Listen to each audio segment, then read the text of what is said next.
Paulo Freire, Pedagogía de la Indignación, Cartas Pedagógicas en un Mundo Revuelto.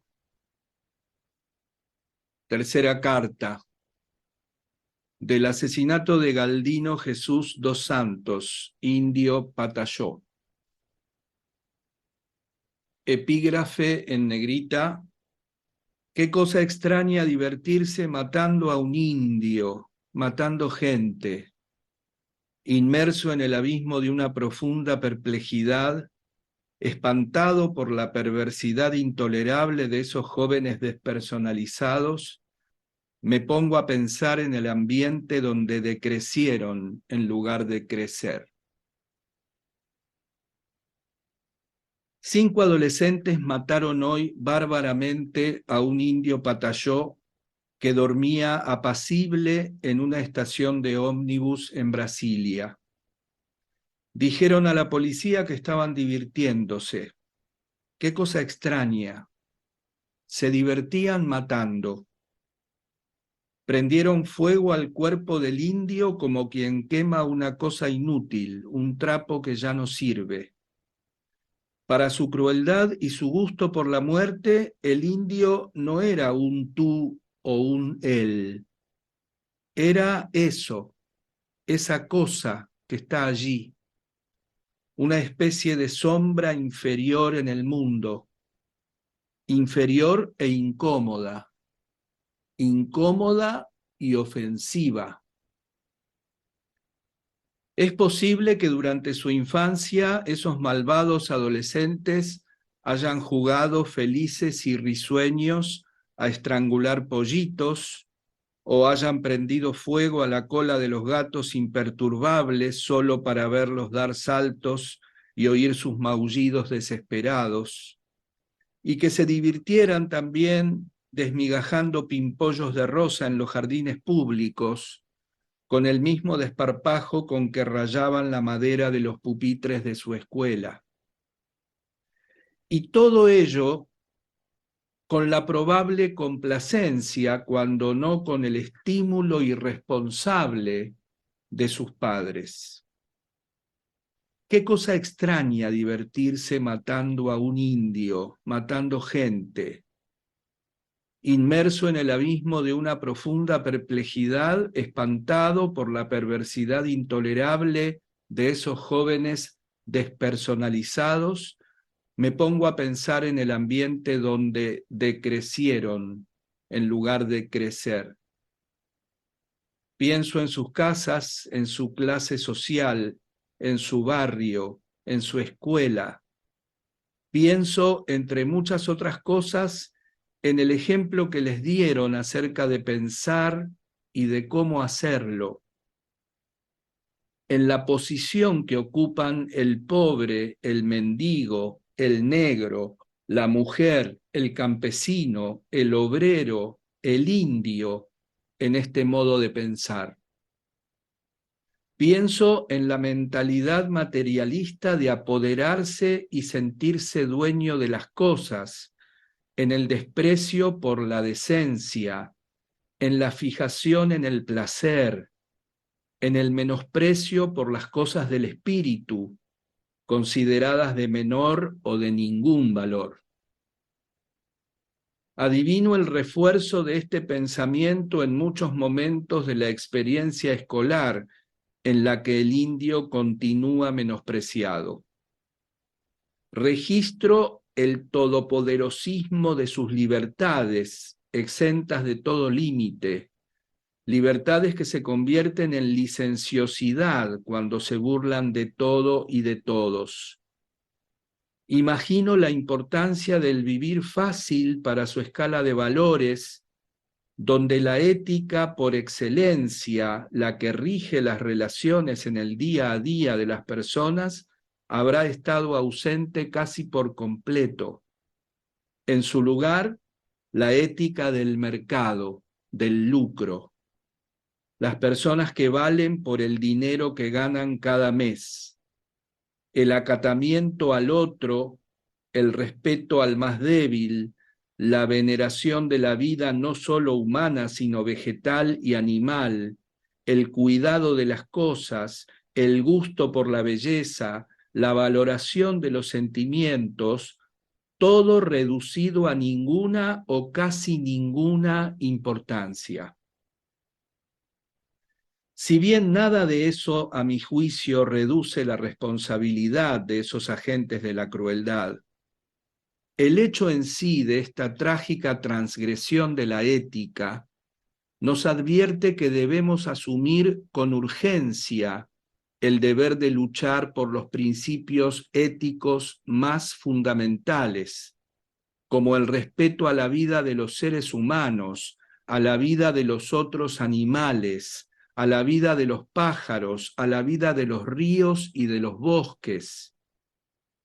No creo en el amor entre mujeres y hombres, entre los seres humanos, si no somos capaces de amar el mundo. En este fin de siglo, la ecología ha cobrado una importancia fundamental.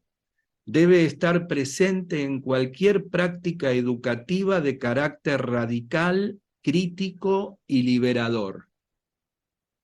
No es posible rehacer este país, democratizarlo, humanizarlo, convertirlo en algo serio, si los adolescentes se divierten matando gente, ofendiendo la vida, destruyendo el sueño, obstaculizando el amor. Si la educación no transforma a la sociedad tampoco cambiará sin ella. Si nuestra opción es progresista, si estamos a favor de la vida y no de la muerte, de la equidad y no de la injusticia, del derecho y no de la propia voluntad, de la convivencia con el diferente y no de su negación, no tenemos otro camino que no sea vivir plenamente lo que hayamos elegido, encarnarlo, acortando la distancia entre lo que hicimos y lo que hacemos. Línea de puntos y sigue Nita. 1 página y media de texto mecanografiado, 2,5 de texto manuscrito. La tercera carta, las últimas palabras que Paulo escribió exactamente el día 21 de abril de 1997. En ellas analizó con calma la perversión de la muerte de Galdino, pero con una indignación tan firme, profunda y contundente como pocas veces sentí o leí en sus escritos. Con este espíritu de lucha y serenidad asistí a su última clase en la PUC-SP el 22 de abril de 1997, junto a otros profesores.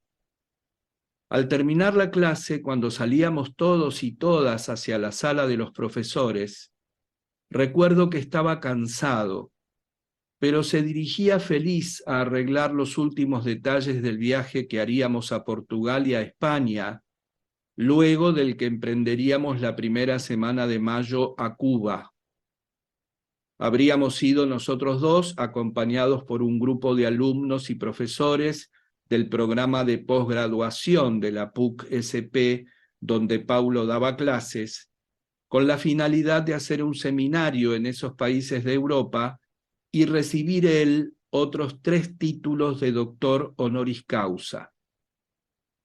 Todavía estábamos en el pasillo cuando, abrazándolo, le dije: «Paulo, estás más agudo que nunca». Sonrió, disfrutando de mi cariño y de mis palabras, pues sabía que ambos eran verdaderos. El 20 de abril recibimos a Verónica y a su padre, Germano Coelho, viejo amigo de los tiempos del MCP, Movimiento de Cultura Popular de Recife. Aunque estaba cansado, Paulo bajó la escalera caracol que separaba la sala de estar de su escritorio en la calle Valenza y fue a buscar con entusiasmo algunas páginas de las cartas.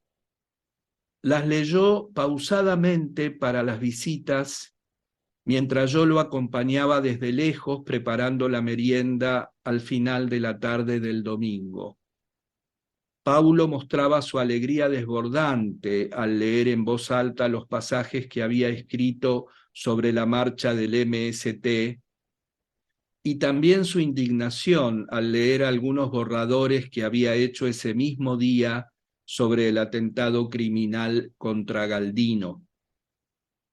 Las noticias de los medios estaban consagradas a la dramática historia ocurrida en la madrugada de Brasilia, irónicamente o adrede, entre paréntesis un signo de interrogación, en el Día del Indio.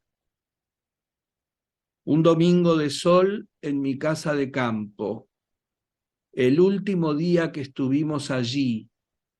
La chacra se llamaba Pozo da Panela, en homenaje a mis dos maridos. Era un lugar de Recife donde se encuentra el centro Doña Olegariña, donde Paulo aplicó por primera vez su método de alfabetización y Raúl lo consideraba el sitio más encantador de la ciudad. Paulo escribió sobre la barbarie que estaba sacudiendo al país.